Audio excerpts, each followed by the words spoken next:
They're trying to close a gun loophole in Delaware, and big ships are coming, and they're bringing jobs. This is the Delaware Way. I'm Larry Menti. Welcome to the Delaware Way. There is a big loophole in the gun laws, and the person I'm about to introduce you to wants to change all of that. Representative Valerie Longhurst is a Democrat representing Bear, Delaware. Thank you so much for being here. Thank you for having me. I read your letter to Delaware's senators talking about the loophole. What is the loophole?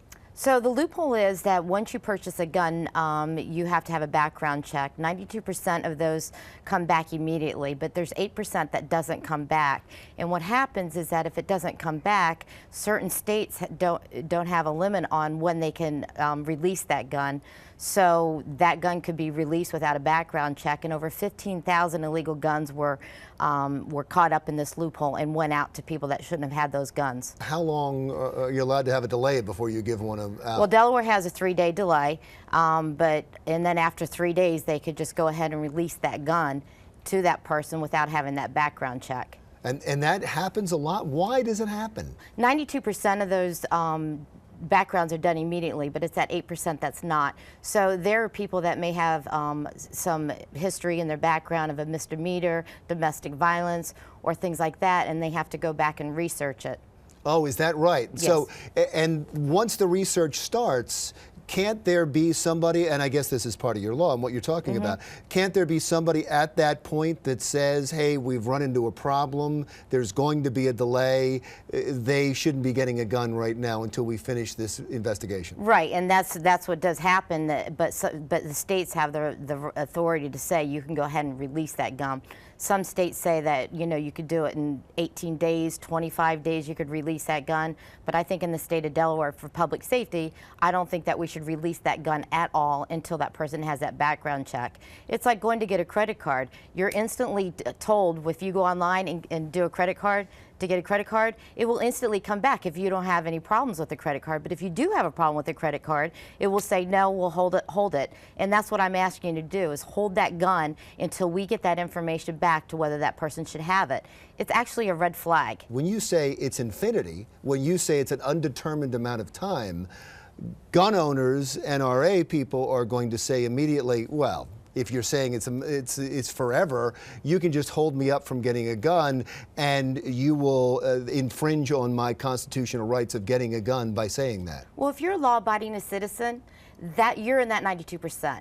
And that 92%, they will get that gun immediately. It's a non-law-abiding citizen that I'm trying to address.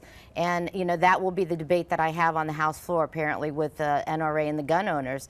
If you're a law-abiding citizen, you will get that. And that's why 92% are done immediately. It's just that 8% that's not done. And that's the one that we need to be worried about. Can there be an assurance in the bill that there will not be an unreasonable delay? That you can't be delayed for just any reason? Well, I'm doing it indefinitely for the state of Delaware just because I don't feel that a gun should be released because of that delay. I understand what the time limit. Yeah. I get what you're saying. I get understand, and it makes a lot of sense, and I understand what you're saying. But the worry is going to be, the concern is going to be that, wait a second, the government can use this against me. They can keep me from getting a gun. They can keep me from my Second Amendment right. But the only reason that you're being kept from that is because you do have something in your background that does need to be reviewed. You say. So, I mean, could there be an assurance of that in the bill?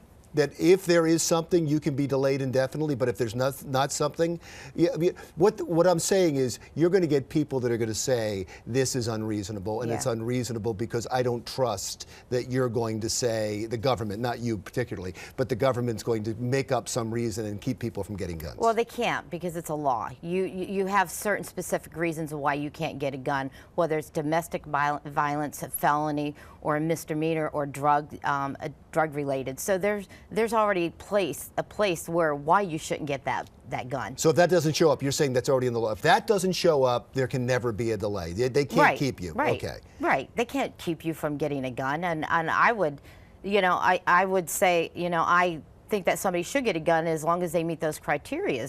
There's no reason why it should be delayed. So that's the argument from me. When you introduce something like this, what kind of arguments do you get on the floor? Well, my Second Amendment right, and I'm a gun owner, I deserve to have my gun, and you know, I'm a law-abiding citizen, but I'm not addressing the law-abiding citizen. I'm addressing the non-law-abiding citizen, the person that does have a record. That 8%, there's a reason why that is delayed, because it could be in another state that they have to go research that gun, or that person to find out if they're in South Carolina. You know, we had the incident in South Carolina a few months ago where the gentleman went into the church and shot everybody up.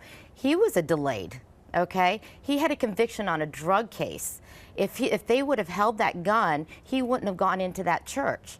And that's what my bill is going to try to prevent, is that person that is delayed, that we research that person and say, that person is a law-abiding citizen and that person is allowed to have a gun. But if you're not a law-abiding citizen, you shouldn't have that gun. You know what people are going to say too. I'll give you the other argument from the NRA people and from gun advocates. And they're not always wrong, but they worry about where this is going. So they're going to say, you're trying to infringe my rights and you'll get this one and then you'll get the next one and then you'll keep going, you'll get the next one, you'll get the next one until we're not allowed to have guns. That's not what my intent is. You know, I have done the gun show loophole and I've done the NICS that goes into the National Registry. I'm all about the background checks, and I feel that very strongly that if your background doesn't come back, if it comes back perfect, you should have the gun.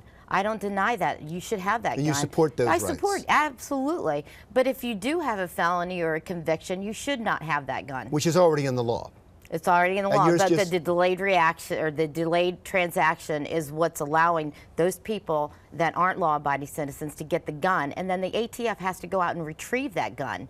Okay, so now you're asking somebody to go, a law enforcement officer, to go out and say, you need to give me that gun back. You know, you're putting them in an awkward situation because that person's probably not going to want to give up that gun if we find that person. In Delaware, how powerful are the forces that fight things like this? They're very powerful. It's very powerful, and it really usually goes along party lines. So what you're saying is that Republicans will all line up? Yes. And if they do all line up against this, can it pass? Yes. So you have the votes no matter what to get this Well, through. I'm hoping I have the votes. I have to make the case for it. And I think people don't understand that 8% of the impact that could have on the public safety in the state of Delaware. And I think once I bring that to them and say, these people are getting these guns, that could be a gun. You've got the gun owner that would be liable for that gun, okay? So I'm protecting them. I'm protecting the public. And then I'm also ensuring that our law, or the ATF, are safe. Okay, great. Thank you. Thank you. I appreciate it. Let us know, okay? I will. How it goes. I'm sure I'll read about it. Representative Valerie Longhurst, a Democrat from Bear, Delaware. Coming up next, the project to deepen the Delaware River continues and to expand the port as well. We'll talk about that when we return on the Delaware Way.